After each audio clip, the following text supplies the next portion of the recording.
Hi guys, and welcome back to the channel. In this video, I'm going to react to I investigated the Maui wildfires. Now, like virtually everybody has heard about these fires. They've been absolutely devastating. I think the death toll is in the hundreds now. There's still people missing. It's just a horrible, horrible thing that happened in Maui. And I think it's just a natural phenomenon, or are they investigating arson perhaps? I don't think it's arson, is it? I just think it's a wildfire. Really, really sad, because situations like this, if it was just a wildfire, how do you avoid them? And I know some people are attributing it to global warming and things like that, which it's likely that could, have had an effect on it. Just a super sad thing. And this guy here, I think he's gone to the area, looked at the damaged areas, the damaged neighborhoods and things like that, seeing how it's affected people's lives.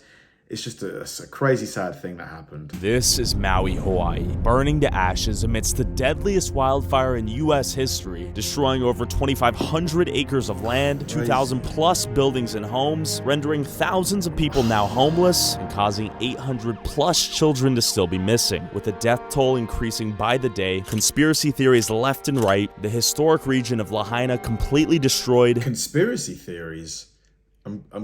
Some people must think maybe it was arson.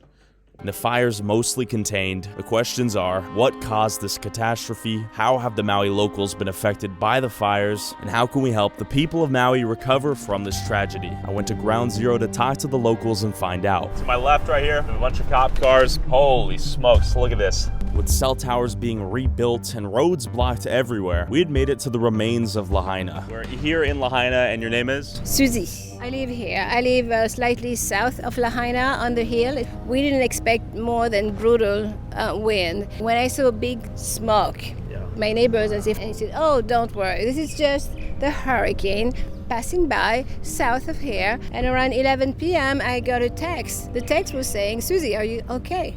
I tried to answer, "Yes, I'm fine, just gusty winds." The text didn't go back.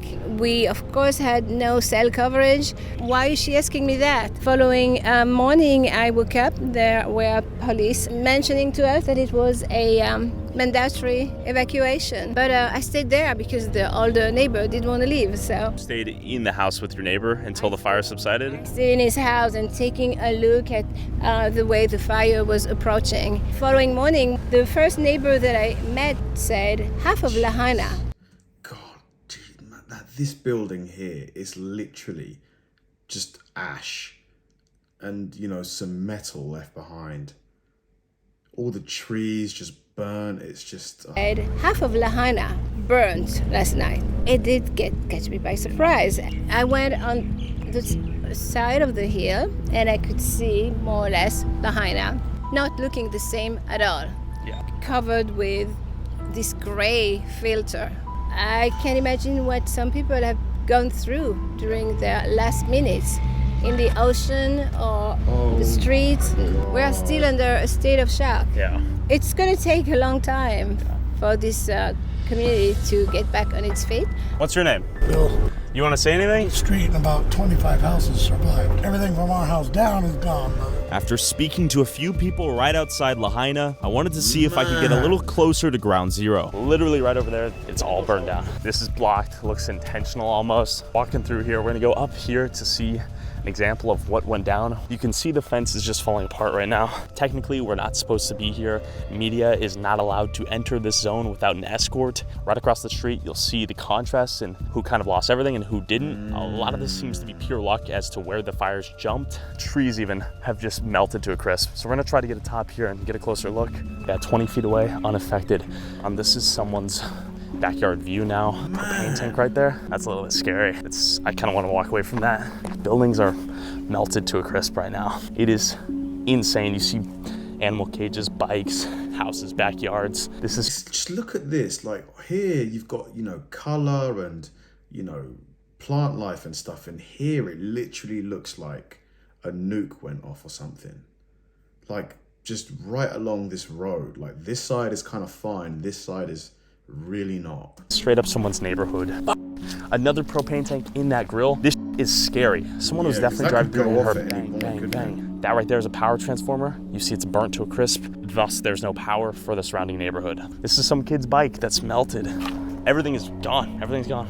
I really don't understand the science of fire and how it jumps, but it seems awfully random in terms of what buildings were affected. But like, consider winds moving at high speeds because of a hurricane, from my understanding, causing all this to go down. That's true. So I guess the wind could maybe direct the flames.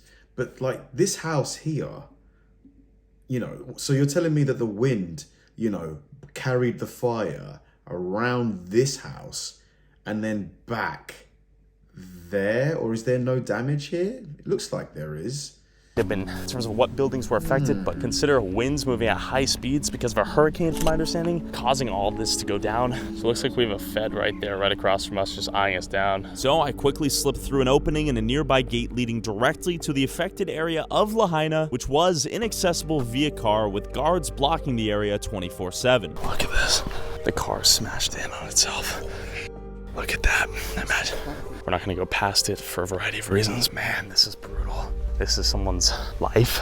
That's an elevator. This is someone's apartment complex, most likely. All these abandoned vehicles, some of them are in decent shape, some of them are not. Dude, look at the metal itself melted. It liquefied the metal itself. That is the scariest I've ever seen. The fire got that hot, it melted the metal. Nuts, man. This is absurd. Holy We're talking like 1,000 Hopefully this gives an idea of degrees or how something. f***ing hot this fire was. Bro, this is absolutely tragic. And look at this car. It's like Yeah, you're not surviving straight up that. just hit or miss of what got fucked. This is your car. This is your neighbor's car. Literally melted from the sheer heat of this flame. Begs the question, who was too elderly? Who was too immobile? Who didn't get out? Which is a question people are still asking today, as hundreds of kids are still missing and as the death toll increases daily. Yet, despite these concerns, public officials have responded with this. I do not know what the final number is going to be, and it's going to be horrible and tragic. So how many children are missing? I guess Nothing? we can end this right now. This is one of the biggest questions that the people of Lahaina have, but you don't want to... Why is he not answering the question? Why is he- You've been the worst mayor we could possibly imagine. After confirming the wrath of the fire firsthand, I wanted to see if the community was pulling together to That was the mayor? Maybe he didn't have the information, but even if you don't know the answer, why would you respond like that? You know, it sounded quite brash. We can end this right now. help those in need. Technically, we're not supposed to be here. And I stumbled upon this woman holding up a sign offering free food. It's for anyone that needs some food. Do you guys accept donations? Is there any way people watching may be able to help? WorldCentralKitchen.com. Okay. And if you want to go check out the food operation, we're right there. Yeah. So on the other side of that van. Okay. World Okay. Central Kitchen That's is one relief awesome. group that comes in early Okay. for helping with disaster relief and stuff like that until the big guys come in and take over. Okay. 8 days straight they've been coming. You guys have been handing out food Yep. nonstop? Yep. So every day, 3 sites running Well with this done. other site. And then we have a mobile site too. Okay. Goes in neighborhoods and finds little pockets of people. Yeah. And we're giving out food, ice, waters, drinks, whatever they want. What do you think people out here need the most? People like this guy and that lady, honestly, just, there are good people in the world. It really restores my faith in humanity with all the negativity we see these days. No, I mean everything. Everything? Everything. Yeah. I mean, I have co-workers that work with me that 7 or 8 of them lost their houses. Everything here is closed. So all this is shut down? Open. Yep, Okay. nothing is open. So a big question might be, where are people getting their medication, medicine, all that sort of thing, if this is their local pharmacy? Everything in this pocket, he said, is shut down. So obviously this place is in a state of pandemonium, you could say. With that being said, food, water, clothing, everything appears to be accessible. There's countless organizations helping out here. It's something we definitely did not see in Ohio, which is interesting. These guys are redirecting traffic. All these roads are closed. There are cops every couple hundred feet. From my basic understanding, it is for search and recovery, so they can find any remaining bodies that may still be in the ashes there. We're media, we're trying to get in there and cover some of this. Is that possible? Sorry, sir.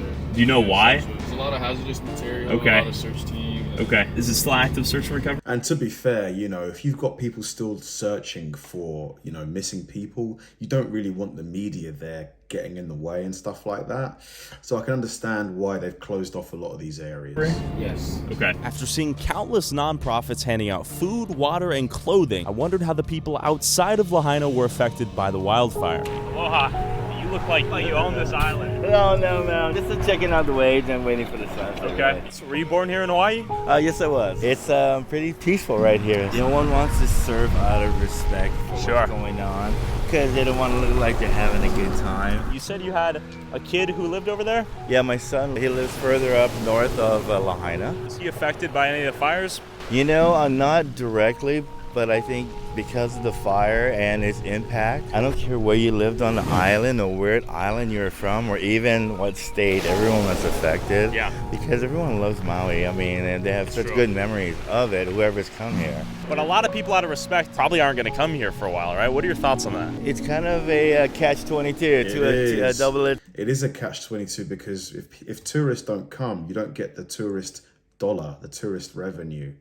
But obviously, the tourists aren't going to want to come while the place is still recovering and stuff like that.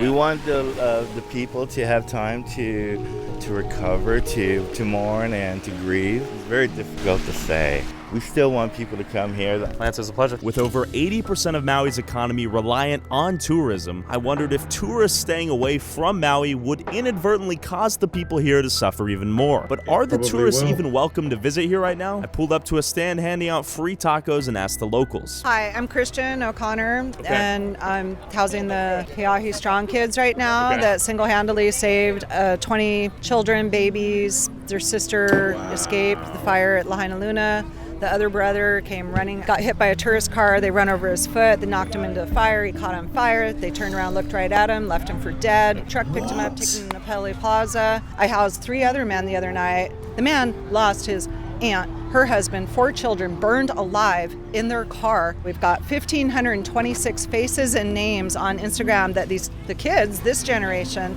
are looking for because they're good at that. Yeah. You know. What's the death toll so far? And what's the missing number? Like, how many people are still missing? Countless people have died. There's apparently over 1,000 body bags in Matson containers and refrigerated trucks on the other side of the island right now. You know, I heard 10 firemen died. It's not the firemen's fault. Yeah. They didn't have access to water. Water was shut off. Firemen died. Why was the water shut off? How are you going to put out the fire without water? What in the hell is going on? The government's trying to blame them. They didn't sound a siren. There was no helicopters that came.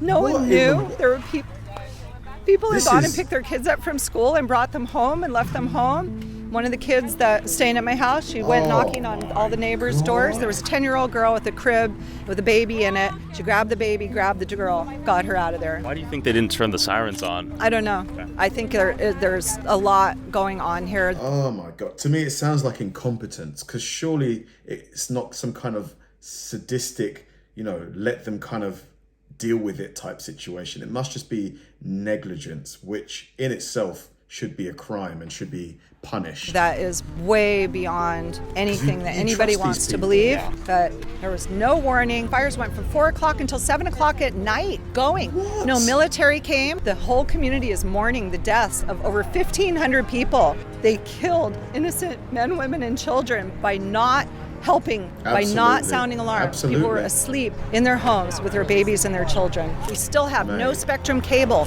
no internet. We're not seeing anything. Everyone else around the world knows what's happening except for us. You mentioned earlier the water was turned off. Do you want to expand upon that? So what I've heard is that they pulled the water out of the pipes to fight the fires, and then they put the water back in the pipes or from some other source, and now it's toxic. Politicians have not been tarred and feathered in a long time, and it shows. Management response guy on the west side was defending his actions of not sounding the air raid alarms, and he said that we would not have saved those people. Chief Herman Andaya defended his decision, said that the blaring sirens are typically reserved for tsunami warnings and that Hawaiians are trained to seek higher ground when they're set off, which would have been towards the fast-moving inferno that killed 110 people.